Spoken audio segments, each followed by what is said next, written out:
Много назваў імянных у вуліц, быццам нашай памяці рака. І між іх усе, напэўна, чулі вуліцу паэта Васілька. Есена і ўскідзілі ў гародні, каб не змоўклі мы ад забыцця. Быў паэт з народа і народны ад пачатку да канца жыцця. Кнігу яго першую знішчалі, рукапіс другі не ўбачыў свет, але зноў на мове паўставалі думкі, што выношваў наш паэт. Таварыства беларускай школы.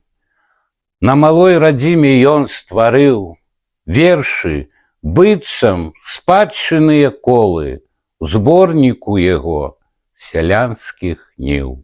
Прыйшла фашысцкая навала, і замест зямнога Васілька слова грома шчыра даравала Міхася Касцевіча рука.